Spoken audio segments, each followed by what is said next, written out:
Stephen, this evening we will see Grandude's Green Submarine. Grandude's Green Submarine.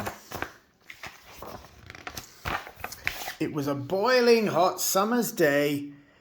Lucy, Em, Tom and Bob were lying in the garden. Too hot, said Tom. All the other chillers, Lucy, Em and Bob, all agreed. Grandude peered out from his garden shed. Too hot for you, is it? Come inside. Welcome to my top secret invention shed, said Grandude. It was as cool as an iced drink, or an ice rink, full of unusual cooling devices and all sorts of other mysterious creations too.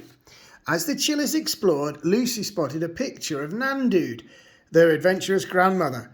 Grandude's eyes sparkled. I think she loves adventures even more than I do. When will we see her again? Asked Bob. Perhaps we could go on an adventure to find her, said Em.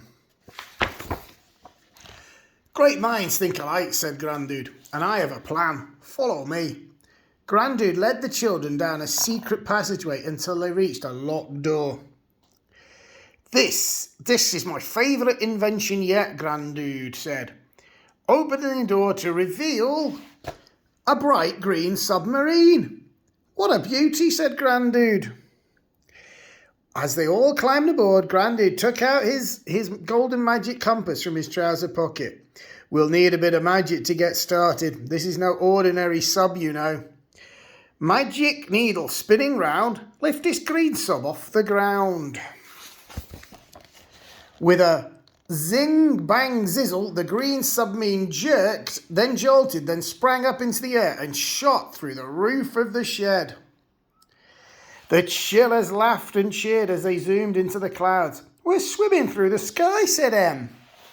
I think I know who might be able to help us find Nandude, said Grandude as they flew along, singing and watching the world far below. We're nearly there, chillers, cried Grandude as the submarine flew down through the heavy rain-filled clouds. Hold on tight. They went whirling and bumping and spiraling down, down, landing at the edge of a little village. Hey, Grandude, shouted a man on a big white stallion, smiling and waving furiously. We're just where we need to be, said Grandude. Meet my friend Ravi. And you're just in time for the parade, said Ravi. Ravi took Grandude and the chillers to a shady terrace. It was the perfect place to watch the parade while Grandude and Ravi told stories about Nandude's adventures. Nandude taught me this tune, said Ravi, strumming his sitar. If you want to find her, just follow the notes and watch how it makes the animals sing and dance. But as they listened, another sound started. Drip, drop, plip, plop, the rain had come. Oh no, said Bob, the storm has found us. We won't be able to fly through a monsoon, said Tom as the rain poured down. Don't worry, said Grandude, we won't need to fly. Quick, chillers, catch that sub.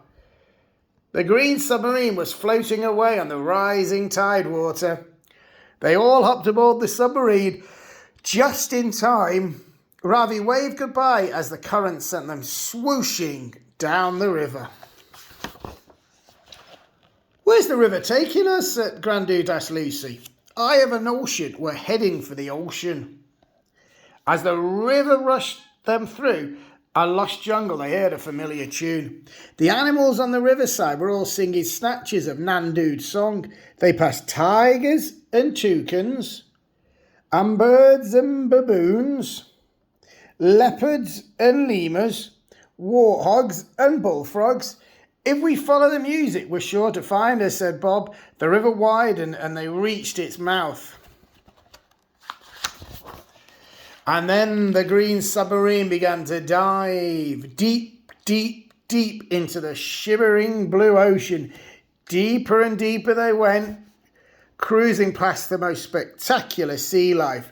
Grandude happily pointing out dolphins and sharks and whales who all seemed excited to see him. All of a sudden there was a jolt and everything went dark.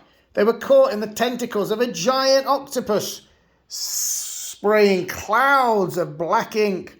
It was so dark that even Granddude couldn't see his magic compass.